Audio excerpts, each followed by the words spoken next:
a journey from maker to an entrepreneur. This is the journey of Augustin, who is the CEO and founder of Ubidots, and I had a chat with him, and man, he is really a maker by heart. He just like all of us making projects for helping out people, and just got a thought, hey, why not to turn it into a business and help millions of people out there? And this is how Ubidots started. So in this chat session, I had discussion about how Ubidots started, what are their future plans, and what were the good and bad experiences at Ubidots. He shared his like heart-touching moments as well.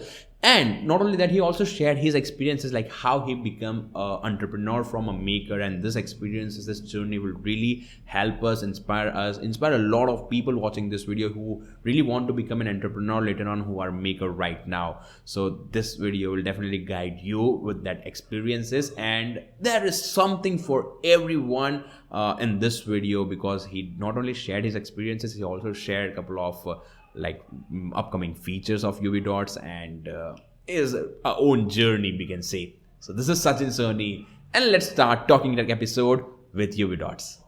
Okay, so first of all, Augustine, let's assume that there are some of the people who haven't heard about Ubidots. So just introduce Ubidots and what does it do? Introduce you and Ubidots first of all. Of course. So my name is Agustin, as you know, a maker as well, father of Amelia, which is 3 now and already shows a bit of signs of being a maker herself as well. Oh, wow. So I am, what moves us and myself, it's this conviction that the potential, the creative potential out there is huge, and it's more than enough to solve a lot of the challenges that we have as a society, as a world. We created Ubidots exactly as a tool to give to IoT entrepreneurs and system integrators a lot more means to create IoT applications, and even sometimes entire IoT businesses entirely from scratch without having to hire a software engineering team. The background for that is that I'm a hardware engineer myself as well. Okay.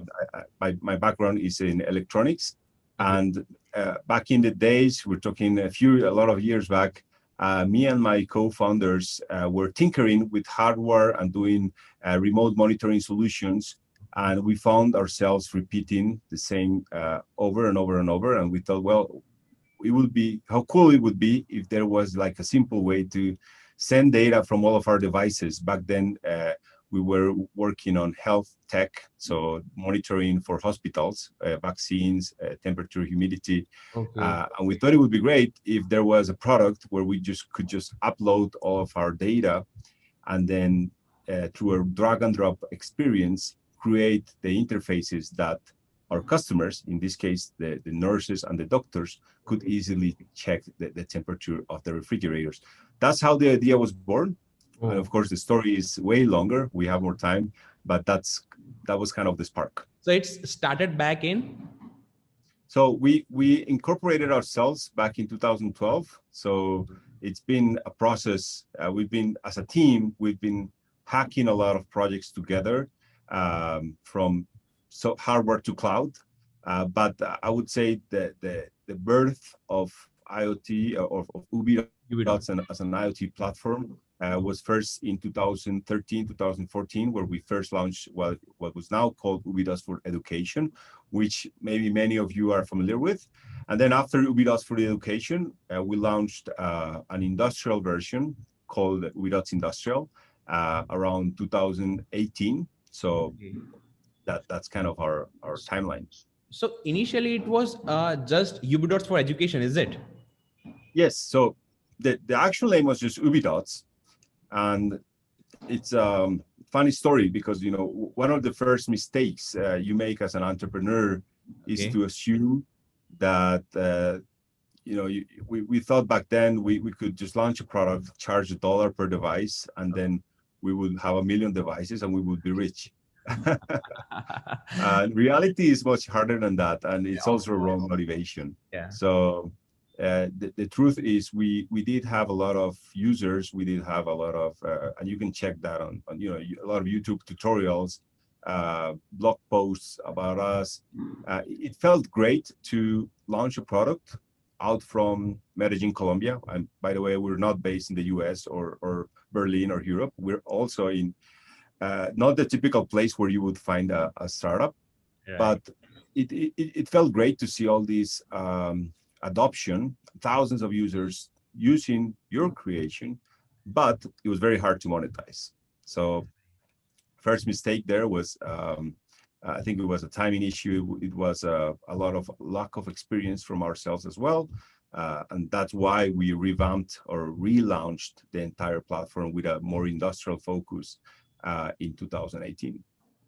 Great, great, great. So you just like started with the education and then grew up for the industrial level. And if I'm not wrong, you have now like stopped that education and started a STEM version of it. If I'm not wrong, right?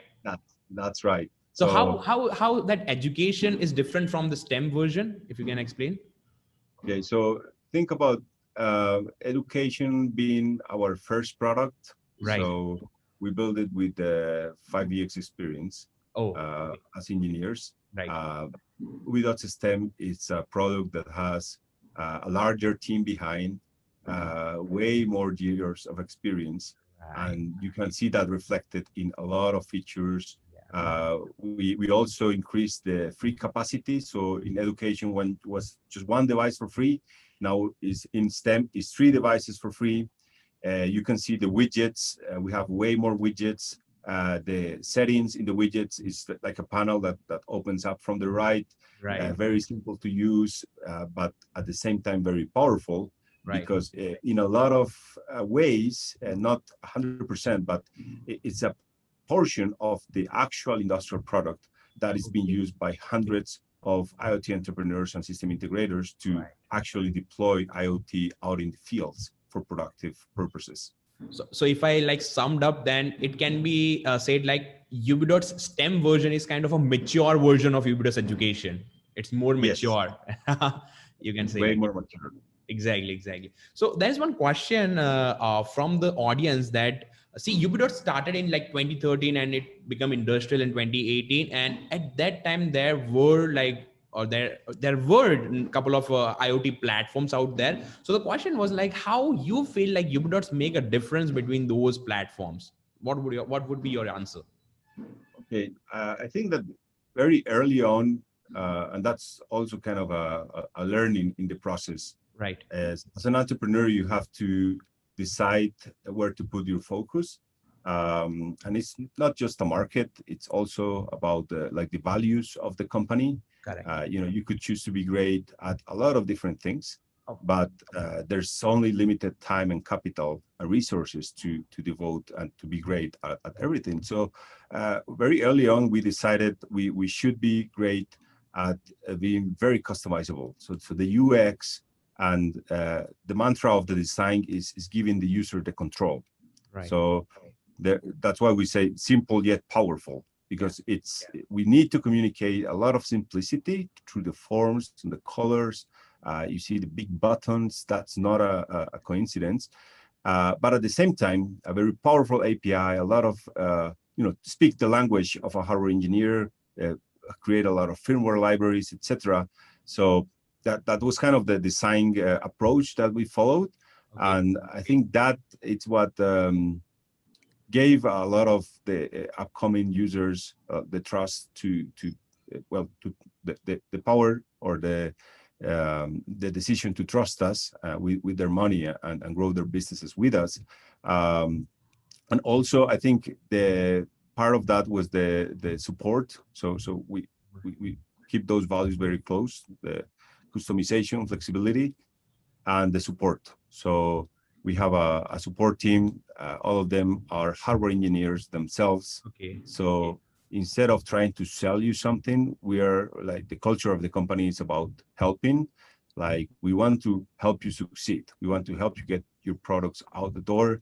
And well, I think that's kind of the two core values that we chose to excel And at. that reflects like the helping values reflects like how the company started. You told that you started back by like making projects for helping in hospitals, right? Right. So Yes. that reflects the roots, reflects your values, that you started for, helping the people out there with their problems, and just come up with the solution. So that really reflects with your roots. So Augustine, one question, like you are running currently like two separate platforms, one is for industrial and one is for STEM. Okay, so what's the percentage of the users, if we see, like how many of them in it uses industrial and how many are in the STEMs? Okay. I can tell you it's worse than Dropbox, which is, the Dropbox. I follow a lot this company because it's they call it the king of freemium. Okay. I think the benchmark is like 4%. It's our paid customers, and the 96 are free. In our case, it's different. I think we have, every month we're seeing 3,000 new signups in the STEM platform alone. STEM platform. So it's growing a lot. It's growing a lot. Our newsletter reaches 100,000 people now. So Right. that gives you like a proportion of the community, of the free community. Yeah. Customers, we have a bit over 400. So 400 versus 100,000. But the good thing, these 400s are also growing at an interesting rate as a company, and they're providing us a lot of the feedback that we use to incorporate new features that could serve both potential free users and paid customers as well.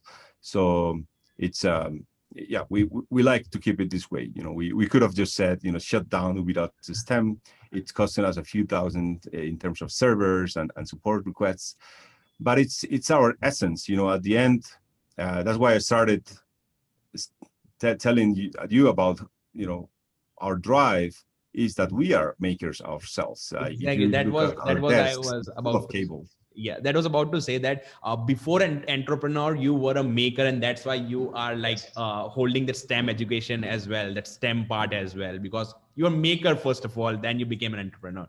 That's a very good thing. You're like providing a platform for makers as well to tinker the things, to make and break the things. That's really very good.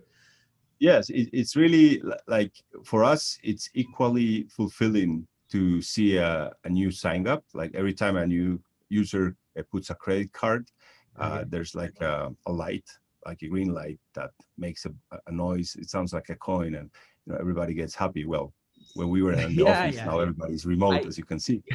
But That's it's a really equally good point. fulfilling to get that Uh-huh. than to get a story from a free user that is making an impact. Just recently, we're shutting down Ubidots Education, so we send out a lot of emails to Right. inform the users. Okay. And the responses were like, there was a guy that with his daughter created a project 60 miles from his home, Okay. about around a community that had like a very old water management equipment. So this Okay. community relies on a specific central where there's a water tank, and if there's an issue with the pressure, the water tank can be emptied in an hour. So this has happened before. This happens maybe at 3 a.m. in the morning. So there are some volunteers in the community that go and check if everything is okay with the water. And just the fact that this guy and his daughter created like a very simple system through Ubidots Okay. STEM to monitor the water pressure Right. is helping those volunteers get a better sleep, but not knowing that they have to wake up at night. And in the process, it's preventing an entire community to run out of water. So we get those stories, Right. and it's like we share it with the team, and believe me, it's more fulfilling than getting a credit card swipe. Obviously, yeah, that was one of the question, like let me ask it prior only, I was about to ask us later, but see uh, see, whatever we see, you're started this company by your choice, it was your passion, you were loving it. Okay, and more than money, satisfaction is really very important to run that company. You should be feel satisfied, like I'm doing something good for the community. So I was just want to ask that what was that one satisfactory moment that you remember, which felt like, okay, like Ubidots was a really great thing which I started. What was that one satisfactory moment which you remember, with maybe a feedback from Okay. audience, or maybe any project, or most like you feel very satisfied by starting Ubidots? What was that moment? So I just used up my my story. Now I need to look for another one. I think No, but that was a really nice story. Yeah, that was a really that nice. would be one example to your question. Let's take another one more from the point of view of building a product out from Colombia, which Yeah, it has a lot of purpose as well. great. IoT is one thing. Right, Is small projects that compounded again and again. They create a lot of efficiencies and yeah, they save water or they save energy or they save time. So it's always good to see that. But there's all like another purpose that is huge for us is the fact that we are serving IoT entrepreneurs around the world, right, and in the process, we're also demonstrated that IoT entrepreneurs don't have to be born in Silicon Valley or Berlin or the UK.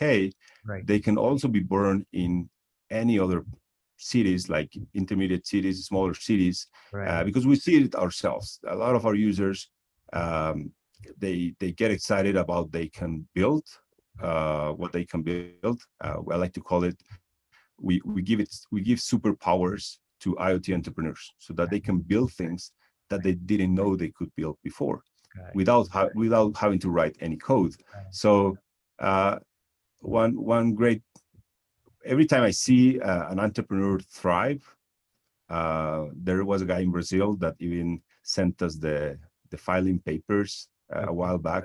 He's like, hey, I was doing this for fun. I realized I'm solving an actual problem within the beverage industry. So I right. pitched a client, they liked it, and here's the filing papers. Like I'm actually going to start a new company Wow. because of what you allow me to build. Right. So that's always very fulfilling, and yeah, that would be my example. Exactly. Yeah, that was really like a really very good example for this particular question. Now, like if you know, I'm from India, okay, and my majority of audience is also Indian. So that was one question, like, how much like your audience, your consumers are Indians? Like, how much Indians uses Ubidots? Do you have those numbers, or like how's the response from India? I don't have the exact number, but I do know we have at least 10 out of these 400 clients are from Oh, India. that's like So we are industrial working, Ubidots. yeah, we work in actual industrial Oh, use cases. okay. In agriculture is Right. one. I know there's another one in weather weather monitoring, specifically pollution. Okay. So there's a company helping schools monitor pollution because Okay. in some cities, Right. same here, we have this pollution problem at some times in the year. Okay. And for kids, it makes sense to alert whether they should be at school or not Got it. because Got there's an alert in pollution. So yes, there are in both industrial use cases and of course a lot, I would it. In say in the STEM. range of thousands makers, and I'm sure that it's a lot because of your channel. So thank you for that. Oh my god. Yeah, I did a couple of, and like a really a fun fact, not a fun fact, it's just a fact. The most viewed video on my channel is from Ubidots only. Is the one the Oh, wait. project is from, Okay. yeah, it's currently like 500,000 views till now, more than 500,000 views. And that project was made using Ubidots only. So that's the That's most viewed beautiful. video on my channel. Awesome. Okay. So yeah, as we're discussing this project, let me ask you one like your like maybe a fun question. What was your first IoT project that you made? What was your first? Wow. I think uh, it's rooted a lot to the history of Ubidots. So when we were in 2013, we attended an acceleration program in Boston, in the US. Okay. So we applied, I remember we applied through an online forum just to see, maybe we knew we had to get out there because Okay. doing things from this side of the world, again, was not the easiest part, the easiest thing to do. And so we got in and we uh, we were they tell as a side story we had to go there, but we didn't have money for the plane tickets, so Okay. they made a huge exception by doing the interview through Skype Okay. because it had to be in person, you know. At Okay. the end, everything worked out. We got in and we launched the first version of Ubidots. It was like a very simple API to get some data. And back then, Raspberry Pi was getting very popular. Popular, yeah. So I made this, and even though I studied electronics, I must be honest. Back then, I had, or even now more, I had forgotten a lot of the roots. You know, soldering, Okay. resistors, like, you know, like the small things that are so important. Right. So, and I was not at home, so I didn't have any materials anyway. Right. So I said, okay, I need to do a project where I don't need to solder anything. Correct. The less cables, the better. But yet I need to show how Ubidots works Right. because I had a meetup in Boston. I was going to present, like, to launch Ubidots in front of an audience. So I need to show something. So I bought, like, in a local Radio Shack. Okay. I went and I looked for components. I did have a Raspberry Pi, and I Okay. found this presence sensor. So Presence. it was like this PIR. PIR, yes, PIR. like Motion sensor. very inexpensive. Very interesting. Obviously, like three cables. It just Yeah. outputs one Exactly. or zero Yeah. if there's movement or not. Exactly. Exactly. Um, and I had like a box of glasses that I had bought, so I just put it all in a box, Okay. and because the sensor was very sensitive, I Yeah. put like a very small hole Cool. in the Yeah. box, Mm-hmm. so it would only light on when something very close passed by. So I used it as a people counter Okay. inside the event. So I went like an hour before, set up everything in the event, Okay. made the pitch, and then at the end I said, and by the way, here's a graph of all the people that entered the event. So it Wow. was very cool. And to my surprise, I documented it. And now if you Google like people counter Raspberry Pi, Yeah. even without writing Ubidots, You would not. chances are you will stumble upon this tutorial, which is like, I think is the article that has gotten us the most amount of visits Yeah. to the page, even until now. But that was really a very like attractive and interesting project that you showcased at that particular platform. That's what's a really like eye-catching project at that particular time. I think so. Yeah. Yeah. Okay. So like before Ubidot have you used any other like platform? That was the basic question. Like IoT platform. What was like the Um, one which you may have used in your college time, maybe? no, I think well, similar products. I mean, not competing products, but maybe I've used complementary products like Node-RED, for example. No, I right? Yeah. think I've seen your tutorials I as have. well. Uh, Yeah. Yeah. I think Node-RED it's a very simple way to get started in Exactly. IoT. Exactly. Even a lot of industrial routers are shipping with Node-RED Yeah. because it's a very simple way to plug things It's around. powerful as well. Yeah, I mean, they also have a dashboard Yeah. feature, but it's No a red dashboard dashboard. that's going to run only in the server that it hosts. It doesn't have a user management component where you can provide different accesses to different users. So I don't see it as a competing product. It's more like a great thing to play with. And we actually have a node for Node-RED. So you can like install an Right. Right. Ubidots node and then just Right. put all the data Okay. through. Okay. So that would be Got it. my answer. Node-RED. Yep. Okay. So I was about to ask the question in between, but let me ask right now. So you told me that there are 400 clients, as you can say, for their industrial version. So which sector do you think like Ubidots is used most? Is it agriculture? Is it automation? Or is it healthcare? Where it is used the most? Like what are your like major customers? Yes. So healthcare, agriculture, Okay. manufacturing, like smart manufacturing, not exactly automation, but automation integration companies that Okay. choose to get into IoT and then Okay. start offering their clients Okay. like an easy way to see things in the web. Okay. And energy is also very popular. We've surveyed, we do like ongoing surveys, and a big finding is that a lot of the integrators that use Ubidots name themselves as a multi-industry integrator.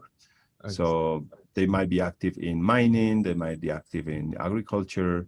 They use the same type of sensors, and they sell it across multiple industries. I'm a big fan of focusing.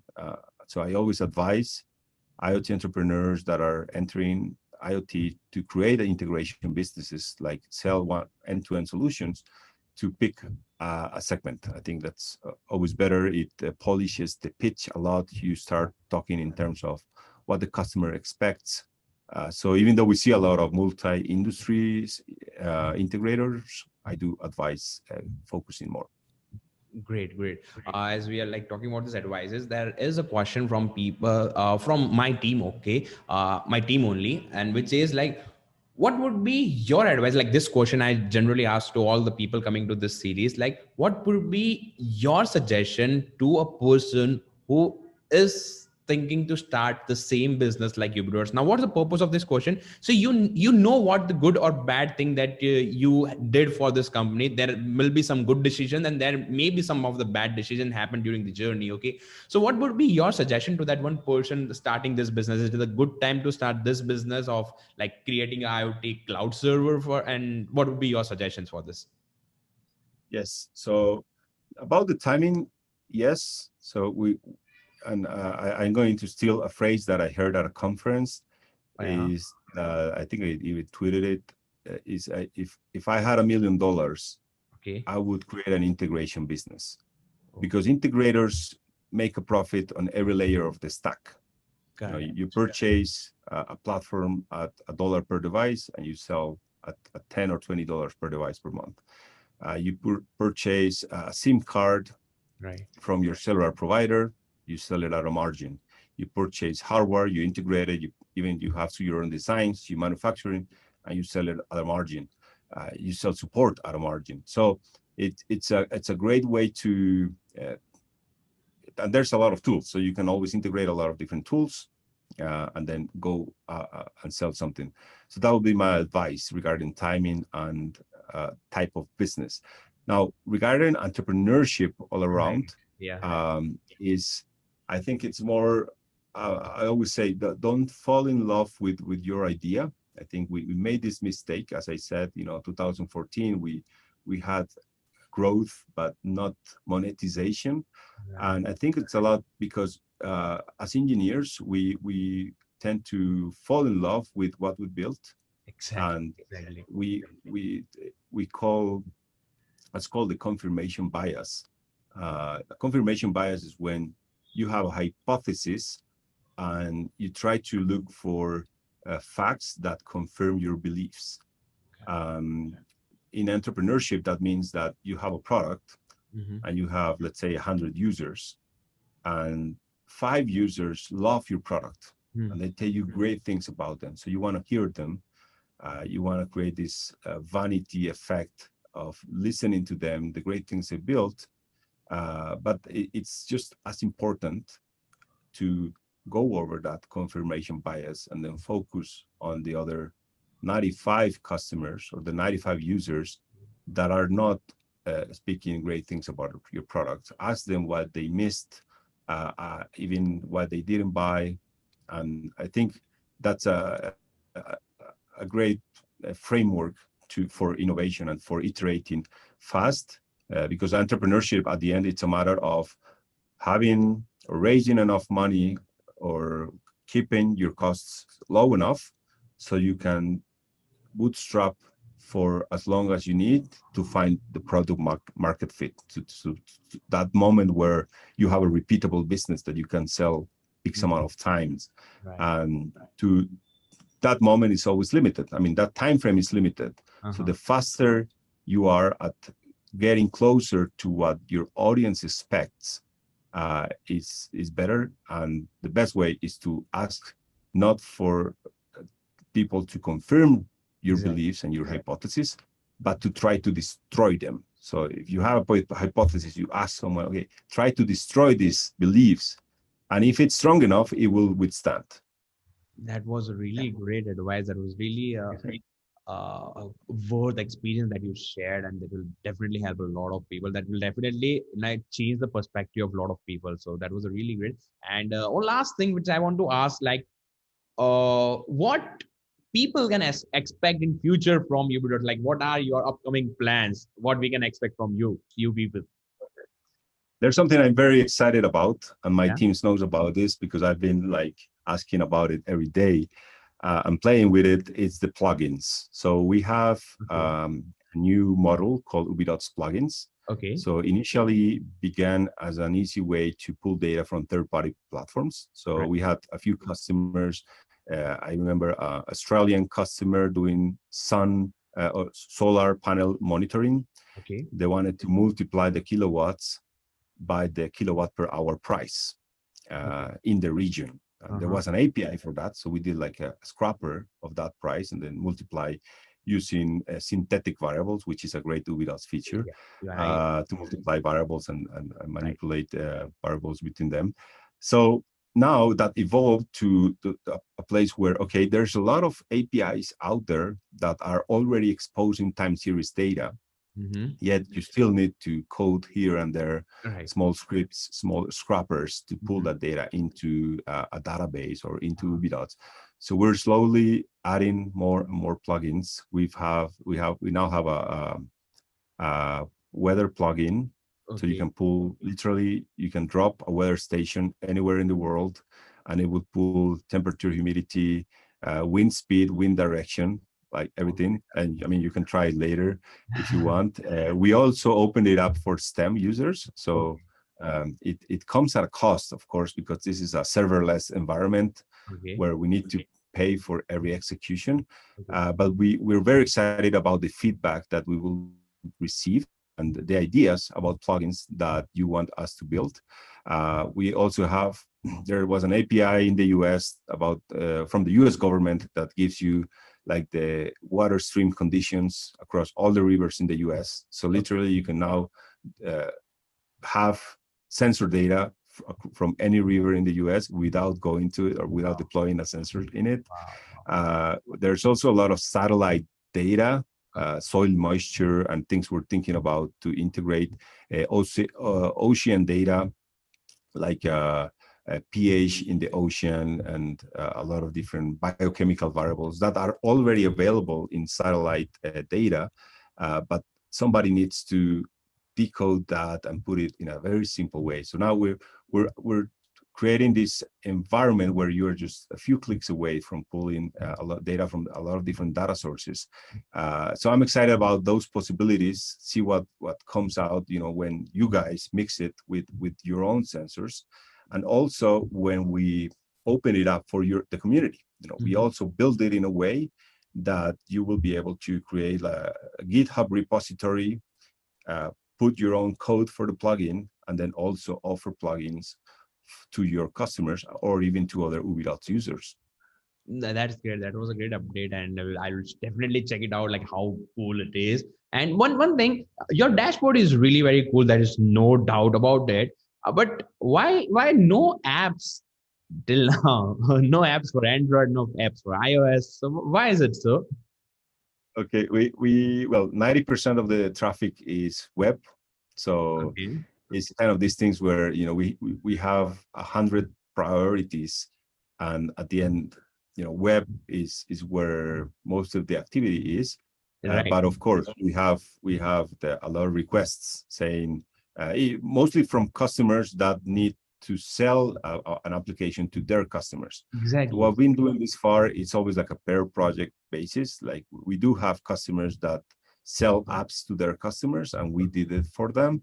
Okay. But we also have an internal project to update the current app. It's only on Android, but we need one for iOS as well. Okay. And we are working on it for this year as well.